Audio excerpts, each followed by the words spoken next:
Hi all, welcome back to our YouTube channel. ನಾವಿವಾಗ ಬೆಳಿಗ್ಗೆನೇ ಎದ್ದು ಫ್ರೆಶ್ ಅಪ್ ಆಗಿ ಅಭಿಷೇಕಕ್ಕೆ ಬರ್ಸಿದ್ವಲ್ಲ ಅಲ್ಲಿಗೆ ಬಂದಿದ್ದೀವಿ. ನೀವು ನೋಡ್ಬೋದು ಇಲ್ಲಿ ಒಂದು ಟಿಕೆಟ್ಗೆ 2 ಮೆಂಬರ್ಸ್ನ ಅಲೋ ಮಾಡ್ತಾರೆ. ಇದು 2 ಟಿಕೆಟ್ ತೊಗೊಂಡಿದ್ದೀವಿ ನಾವು. ಟೋಟಲ್ 4 ಮೆಂಬರ್ಸ್ ಹೋಗ್ತಾ ಇದೀವಿ. ನಾನು, ಅಪ್ಪ, ಅಮ್ಮ, ಜೀವನ್ 4 ಜನ ಹೋಗ್ತಾ ಇದೀವಿ. ಇವಾಗ ಟೈಮ್ ನೋಡಿರ್ಬೋದು ನೀವು 3:50 4 o'clockಗೆ ಒಳಗಡೆ ಬಿಡ್ತಾರೆ. ಅಭಿಷೇಕಕ್ಕೆ ಬರ್ಸಿರೋದ್ರಿಂದ 4 ಇಂದ 5:30ವರೆಗೆ ಅಭಿಷೇಕ ಇರುತ್ತೆ. ಬನ್ನಿ ಇವಾಗ ಹೋಗೋಣ. ಅದಾದ್ಮೇಲೆ ಏನು ಮಾಡ್ತೀವಿ, ಹೇಗಿರುತ್ತೆ ನಮ್ಮ ದಿನ ಅಂತ ಎಲ್ಲ ತೋರಿಸ್ತೀವಿ. ನಮ್ಮ ಯೂಟ್ಯೂಬ್ ಚಾನಲ್ನ ಎಲ್ಲರೂ ಸಬ್ಸ್ಕ್ರೈಬ್ ಮಾಡ್ಕೊಳ್ಳಿ. ಯಾರು ಸಬ್ಸ್ಕ್ರೈಬ್ ಮಾಡ್ಕೊಳ್ಳದೆ ವೀಡಿಯೋಸ್ ನೋಡ್ತಾ ಇದ್ದೀರಾ ಅವರೆಲ್ಲ ದಯವಿಟ್ಟು ನಮ್ಮ ಯೂಟ್ಯೂಬ್ ಚಾನಲ್ನ ಸಬ್ಸ್ಕ್ರೈಬ್ ಮಾಡ್ಕೊಳ್ಳಿ. ಹಾಗೆ ನಮ್ಮ ವೀಡಿಯೋಸ್ನೆಲ್ಲ ನಿಮ್ಮ ಫ್ರೆಂಡ್ಸ್ ಆ್ಯಂಡ್ ಫ್ಯಾಮಿಲಿ ಜೊತೆ ಶೇರ್ ಮಾಡಿ ನಮ್ಮನ್ನ ಹೀಗೆ ಸಪೋರ್ಟ್ ಮಾಡ್ತಾ ಇರಿ.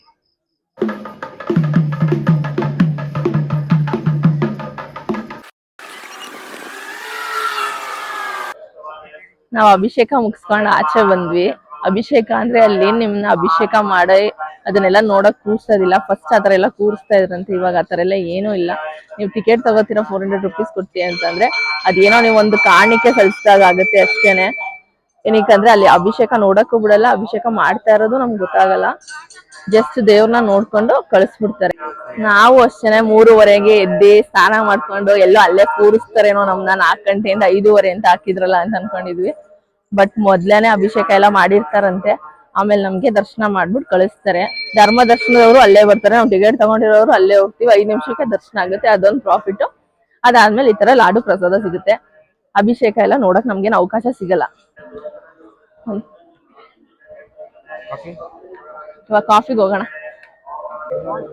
ಬೆಳಿಗ್ಗೆನೆ ಒಂದ್ಸಲ ದರ್ಶನ ಮಾಡಿ ಇವಾಗ ಮತ್ತೆ ಇನ್ನೊಂದ್ಸಲ ದರ್ಶನ ಮಾಡಕ್ ಹೋಗ್ತಾ ಇದೀವಿ. ಒಂದ್ ಸಣ್ಣ ಬ್ರೇಕ್ ತಗೊಂಡು ನಿದ್ದೆ ಮಾಡಿ ಮತ್ತೆ ಫ್ರೆಶ್ ಅಪ್ ಆಗಿ ಬನ್ನಿ ಹೋಗೋಣ. ಎಲ್ಲೋದ್ರಪ್ಪ?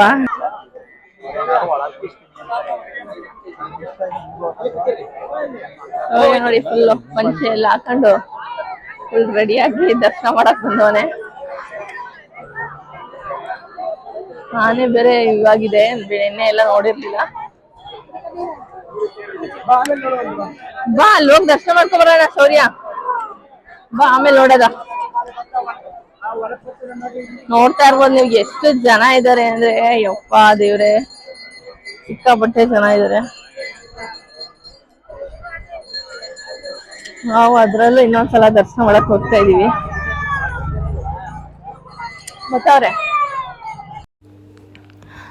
ನೀವಿವಾಗ ನೋಡ್ತಾ ಇರೋದು ಅದು ಹುಲಿವಾಹನ ಮತ್ತು ಬಸವೇಶ್ವರ ಮತ್ತು ರುದ್ರಾಕ್ಷಿ ರಥ ಅಂತ. ಬೆಳಿಗ್ಗೆ ಹೊತ್ತು ಆ ತೇರುಗಳನ್ನ ಯಾರು ಹರ್ಸ್ಕೊಂಡಿರ್ತಾರೆ ಅವರು ಟಿಕೆಟ್ ತಗೊಂಡು ಇಳಿಸ್ಬೋದು. ಅದು ಬೆಳಿಗ್ಗೆ ಹೊತ್ತಿರುತ್ತೆ. ಸಾಯಂಕಾಲ ಬರೀ ಚಿನ್ನದ ತೇರು ಮಾತ್ರ ಇರುತ್ತೆ. ನಾವಿವಾಗ ಅದಕ್ಕೆಲ್ಲ ಒಂದು ರೌಂಡ್ ಕೈ ಮುಕ್ಕೊಂಡು ಹಾಗೆ ಇನ್ನೊಂದು ಸಲ ದರ್ಶನಕ್ಕೆ ಓಡ್ತಾ ಇದ್ವಿ. ಆವಾಗ ಈ ಥರ ಒಂದು ಕ್ಲಿಪ್ಪಿಂಗ್ಸ್ ತೊಗೊಂಡ್ವಿ. ಅಲ್ಲಿ ಸೇವೆ ಮಾಡಿಸೋರು ಮಾಡಿಸ್ತಾಯಿದ್ರು ಎಷ್ಟೊಂದು ಜನ.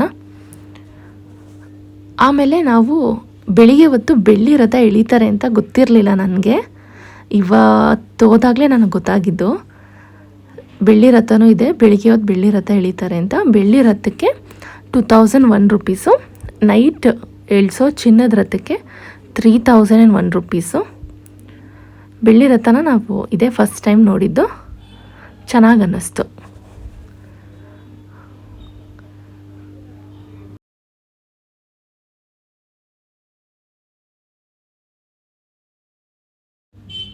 ಇವಾಗ ನಾವು ಇನ್ನೊಂದ್ಸಲ ದರ್ಶನ ಮಾಡೋಕ್ಕೆ ಹೋಗ್ತಾ ಇರೋದು ಬೇರೆ ಕಡೆ ಗೇಟಿಂದ ಹೋಗ್ತಾ ಇದ್ದೀವಿ. ಅಣ್ಣಂಗೆ ಗೊತ್ತಿರೋರು ಹೇಳಿ ಅವರು ಇನ್ನೊಂದು ಡೋರಿಂದ ಕರ್ಕೊಂಡು ಹೋದರು. ಇಲ್ಲಿ ಸ್ವಲ್ಪ ನಾವು ಫೋಟೋಶೂಟ್ ಎಲ್ಲ ಮಾಡಿ ಅಲ್ಲೇ ಸ್ವಲ್ಪ ಟೈಮ್ ಸ್ಪೆಂಡ್ ಮಾಡಿದ್ವಿ ಕೂತ್ಕೊಂಡು. ಏನಕ್ಕಂದರೆ ಅಲ್ಲಿ ಅವಾಗ ತುಂಬ ರಶ್ ಇದ್ದಿದ್ದರಿಂದ ಸ್ವಲ್ಪ ಹೊತ್ತು ಆದಮೇಲೆ ಬಿಡ್ತೀವಿ ಅಂತ ಬಂದು ಹೇಳಿದ್ರು. ಏನಕ್ಕಂದರೆ ಮತ್ತು ಅಲ್ಲಿ ಚಾಮರಾಜನಗರದ ಕ್ಷೇತ್ರದಲ್ಲಿ ಇರೋ ಪೊಲಿಟಿಷಿಯನ್ ಒಬ್ಬರು ಬರ್ತಾಯಿದ್ರು ಅವತ್ತು ದರ್ಶನಕ್ಕೆ. ಅದಕ್ಕೋಸ್ಕರ ಸ್ವಲ್ಪ ಅಲ್ಲೆಲ್ಲ ಪೊಲೀಸವರು ಎಲ್ಲ ಕ್ರೌಡ್ ಇದ್ರಿಂದ ಒಂದು ಸ್ವಲ್ಪ ಹೊತ್ತು ವೆಯ್ಟ್ ಮಾಡಿ ಆಮೇಲೆ ಬಿಡ್ತೀವಿ ಅಂತಂದರು. ಅದಕ್ಕೇ ಸ್ವಲ್ಪ ಫೋಟೋಶೂಟ್ ಎಲ್ಲ ಮಾಡಿಕೊಂಡು ಆಚೆ ಕಡೆ ಎಲ್ಲ ಕೂತಿದ್ದು. ಆಮೇಲೆ ನಾವು ದರ್ಶನ ಪಡೆದ್ವಿ. ನೋಡಿ ಅಲ್ಲಿ ಬಂದು ಹೇಳ್ತಿದ್ರು ಇಲ್ಲೇ ವೆಯ್ಟ್ ಮಾಡಿ ಬಿಡ್ತೀವಿ ಅಂತ ಅಂದ್ಬಿಟ್ಟು. ಅದಕ್ಕೆ ನಾವು ಸ್ವಲ್ಪ ಅಲ್ಲೆಲ್ಲ ಟೈಮ್ ಸ್ಪೆಂಡ್ ಮಾಡಿದ್ವಿ. ಇವ್ರು 3 ಜನಕ್ಕಂತೂ ಹಬ್ಬ. ಏನು ಅಲ್ಲಿಂದ ಇಲ್ಲಿಗೆ ಓಡೋದು, ಇಲ್ಲಿಂದ ಅಲ್ಲಿಗೆ ಓಡೋದು, ಸಖತ್ತಾಗಿ ಆಟ ಆಡಿದ್ರು ಎಲ್ಲ ಒಳಗಡೆ. ಆಮೇಲೆ ಸರಿ ಆಯಿತು ಹೋಗಿ ಕೂರೋಣ ಅಂತ. ಇಲ್ಲಿ ನೋಡ್ಬೋದು ನೀವು, ಲಿಮಿಟೆಡ್ ಪೀಪಲ್ಸ್ ಮಾತ್ರ ಬಿಡ್ತಾರೆ, ಯಾರನ್ನೂ ಬಿಡಲ್ಲ. ಅದಾದಮೇಲೆ ಸರಿ ಆಯಿತು ಅಲ್ಲೋಗಿ ಕೂತಿರೋಣ ಅಂತ ಅಂದ್ಬಿಟ್ಟು ಕೂತ್ಕೊಳ್ಳೋಕೆ ಹೋಗ್ತಾಯಿದ್ವಿ. ಇವನು ನಮ್ಮ ಅಣ್ಣನ ಮಗ ಬಂಟು ಅಂತ, ಸಮರ್ಥ ಅಂತ, ಬಂಟು ಅಂತ ಕರಿತೀವಿ. ತುಂಬ ಕ್ಯೂಟಾಗಿ ಮಾತಾಡ್ತಾನೆ. ಅವನ ಜೊತೆ ಹಂಗೆ ಮಾತಾಡಿಕೊಂಡು ಹೋದ್ವಿ. ಅವನದು ವಾಯ್ಸ್ ರೆಕಾರ್ಡ್ ಆಗಿಲ್ಲ, ಮೈಕ್ ಅವ್ರು ಹಾಕ್ಕೊಂಡಿರಲಿಲ್ಲ, ಜೀವನ ನನ್ನ ಹತ್ರ ಇತ್ತು.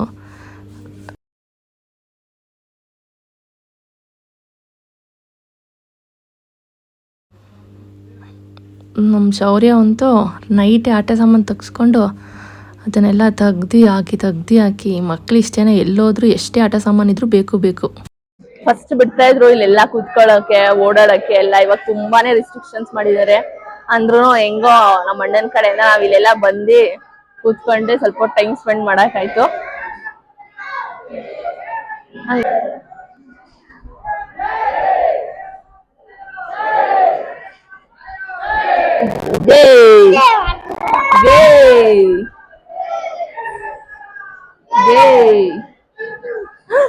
ಅವೆಲ್ಲ ಬಗ್ಬಾರ್ದು, ಬೇಡ ಬೀಳ್ತೀರಾ.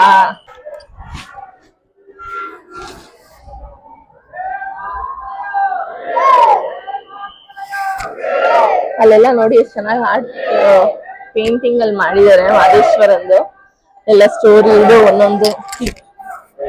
ಇದು ಮಹದೇಶ್ವರ ದೇವರ ಮಹಿಮೆ. ಇದು ಒಂದೊಂದು ಪೇಂಟಿಂಗ್ ಮಾಡಿದ್ರು. ಅದು ಒಂದೊಂದು ಪೇಂಟಿಂಗು ಒಂದೊಂದು ಕತೆ ಹೇಳೋ ಥರ ತುಂಬ ಚೆನ್ನಾಗಿತ್ತು ಪೇಂಟ್ ವರ್ಕು.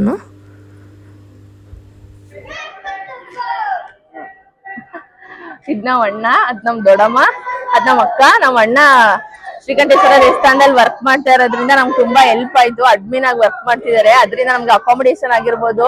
ದೇವಸ್ಥಾನ ದಾಸೋಹದಲ್ಲೂ ಅಷ್ಟೇ ತುಂಬಾ ರಶ್ ಇದೆ. ನಾವು ಊಟ ಮಾಡೋದ್ ಬೇಡ ಅನ್ಕೊಂಡಿದ್ವಿ, ಯಾಕೆ ಹಂಗೆ ಹೋಗ್ತೀರಾ ಬನ್ನಿ ಅಂತ ಅನ್ಬಿಟ್ಟು ಅಲ್ಲೂ ಬಿಡ್ಸಿದ್ರು. ಮತ್ತೆ ದೇವ್ರ ದರ್ಶನಕ್ಕೂ ಆಗಿರ್ಬೋದು, ಇಲ್ಲೆಲ್ಲ ಬಂದು ಕೂರಂಗೆಲ್ಲ ನೀವು ನೋಡ್ಬೋದು. ಅಲ್ಲಿ ಎಷ್ಟು ಜನ ಕ್ಯೂ ಅಲ್ಲಿ ಹೋಗ್ತಿದ್ದಾರೆ, ಇಲ್ಲೆಲ್ಲ ಬಿಡೋದೇ ಇಲ್ಲ. ಅವರಿಂದ ನಮ್ಗೆ ತುಂಬಾ ಹೆಲ್ಪ್ ಆಯ್ತು. ಥ್ಯಾಂಕ್ಸ್ ಅಣ್ಣ.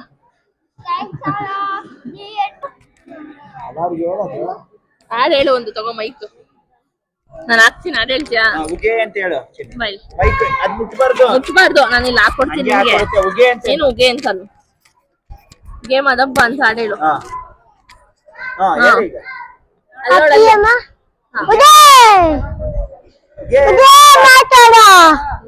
Very good.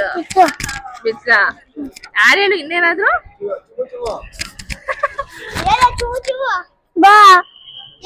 ಬೇಡ, ದೇವಸ್ಥಾನ ಇದು.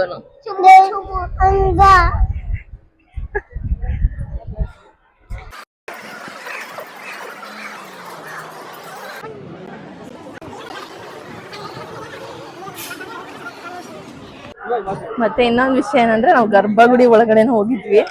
ಗರ್ಭಗುಡಿ ಒಳಗಡೆ ಎಲ್ಲ ವಿಡಿಯೋ ಮಾಡಕ್ ಆಗಲ್ಲ ಅಲ್ವಾ, ಅದೊಂದು ತುಂಬಾ ಖುಷಿ ಆಯ್ತು. ಗರ್ಭಗುಡಿ ಒಳಗಡೆ ಹೋಗಿ ದೇವ್ರು ನೋಡ್ಕೊಂಡು ಆಮೇಲೆ ಬಸವಣ್ಣನ ರಾತ್ರಿ ನೋಡಕ್ ಆಗ್ಲಿಲ್ಲ, ಯಾಕಂದ್ರೆ ತುಂಬಾ ಕತ್ಲೆ ಇತ್ತು.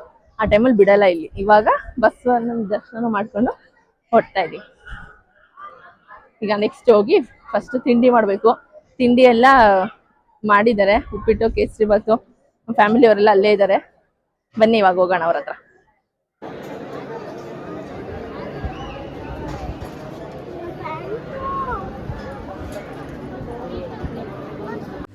ಇಲ್ಲಿ ನೋಡಿ ಹುಲಿ ವಾಹನ ಇಳಿಸ್ತಾ ಇದ್ದಾರೆ. ನಾನು ಹೇಳಿದ್ನಲ್ಲ ಮುಂಚೆನೇ, ಯಾರು ಹರ್ಸ್ಕೊಂಡಿರ್ತಾರೆ ಅವರೆಲ್ಲರೂ ಒಂದು ಸತಿ ಟಿಕೆಟ್ ತೊಗೊಂಡು ಈ ಥರ ಹುಲಿ ವಾಹನ ಇಳಿಸ್ತಾರೆ. ಅದ್ರದ್ದು ಒಂದು ಕ್ಲಿಪ್ಪಿಂಗ್ ತೊಗೊಂಡ್ವಿ. ದೇವಸ್ಥಾನದ ಆಚೆ ಬಂದಾಗ ಇಳಿಸ್ತಾಯಿದ್ರು. ಅದೆಲ್ಲ ಆದಮೇಲೆ ಮೊದಲೇ ಆನೆ ನೋಡಿದ್ವಲ್ಲ, ಸರಿ ಇವ್ರನ್ನೆಲ್ಲ ಕರ್ಕೊಂಡೋಗಿ ಆನೆ ಹತ್ರ ಆಶೀರ್ವಾದ ಮಾಡ್ಸೋಕ್ಕೆ ಕರ್ಕೊಂಡೋದ್ವಿ. ಶೌರ್ಯ ಮತ್ತು ನಮ್ಮ ತನೀಶ್ ಮಾಡಿಸ್ಕೊಂಡ್ರು. ಬಂಟು ಎದ್ರುಕೊಂಡ ಹೋಗಲಿಲ್ಲ, ಇವರಿಬ್ಬರು ಹೋಗಿ ಮಾಡಿಸ್ಕೊಂಡ್ರು.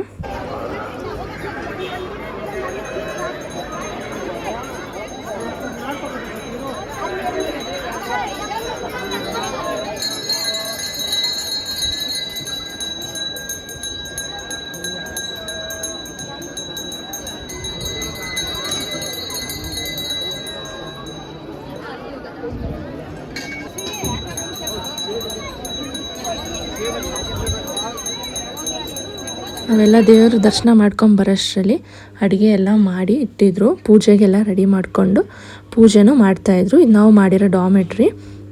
ಇಲ್ಲಿ ನೋಡ್ಬೋದು ಅಣ್ಣ ಅದಕ್ಕೆ ಪೂಜೆ ಮಾಡ್ತಿದ್ರು. ದೇವ್ರ ಫೋಟೋ ಇಟ್ಟು ಅಲ್ಲಿ ಎಲೆ ಮುಂದೆ ಈ ಥರ ಎಲ್ಲ ನಾವು ಮಾಡಿರೋ ಅಡುಗೆ ಇಟ್ಟು ಪೂಜೆ ಮಾಡ್ತೀವಿ. ಆಮೇಲೆ ಈ ಥರ ನಾವು 5 ಜನ ಗುಡ್ಡಪ್ಪ ಅವ್ರನ್ನ ಕರೆಸಿ ಈ ಥರ ಅವ್ರ ಕೈಲಿ ಹಾಡೆಲ್ಲ ಹೇಳ್ಸಿ ದೇವ್ರ ಪೂಜೆ ಮಾಡಿ, ಈ ದೇವ್ರ ಪೂಜೆ ಎಲ್ಲ ಆದಮೇಲೆ ನಾವು ಎಲ್ಲರಿಗೂ ಊಟ ಹಾಕಿ, ಅವರು ಬಂದಿರೋ 5 ಜನ ಗುಡ್ಡಪ್ಪಂದಿದ್ದು ಊಟ ಆದಮೇಲೆ ಯಾರ್ಯಾರು ಒಪ್ಪತ್ತಿರ್ತಾರೆ ಅವ್ರದ್ದು ಎಲ್ಲ ಊಟ ಆದಮೇಲೆ ನಾವುಗಳೆಲ್ಲ ಊಟ ಮಾಡಿಕೊಂಡು ಅಲ್ಲಿಂದ ಹೊರಟ್ವಿ. ಎಲೆ ಮುಂದಿರೋ ಇಟ್ಟಿರೋ ಊಟನೂ ಅಷ್ಟೇ ಎಲ್ಲರೂ ಪ್ರಸಾದ ಅಂತ ಎಲ್ಲರೂ ಅದನ್ನು ಮನೆಯವರೆಲ್ಲ ಸ್ವಲ್ಪ ಸ್ವಲ್ಪ ಹಾಕೋತೀವಿ. ಈ ಥರ ಆಗಿತ್ತು ನಮ್ಮ ದಿನ. ಮತ್ತು ಇದೇ ಈ ಥರ ನಾವು ಪೂಜೆ ಮಾಡಿಸ್ತೀವಿ. ಪಾಪು ನೋಡ್ತಾ ಇರ್ಬೋದು ನೀವು, ಪಾಪುಗೂ ಬೆಳಿಗ್ಗೆ ಕರ್ಕೊಂಡೋಗಿ ಮುಡಿ ಮಾಡಿಸಿ ಕರ್ಕೊಂಬಂದಿದ್ರು. ಮುಡಿ ಮಾಡಿಸಿ ಕರ್ಕೊಂಡು ಬಂದಮೇಲೆ ಇದೆಲ್ಲ ಪೂಜೆ ಪ್ರೋಸೆಸ್ ಎಲ್ಲ ನಡೆಯೋದು. ಇದಾಗಿತ್ತು ಇವತ್ತಿನ ದಿನದ ವ್ಲಾಗ್. ಎಲ್ಲರಿಗೂ ಇಷ್ಟ ಆಯಿತು ಅಂತ ಅನ್ಕೋತೀನಿ. ಇದೇ ಥರ ನಮ್ಮನ್ನ ಸಪೋರ್ಟ್ ಮಾಡ್ತಾಯಿರಿ, ಹಾಗೆ ನಮ್ಮ ವೀಡಿಯೋಸ್ನ ನೋಡ್ತಾಯಿರಿ. Thanks for watching.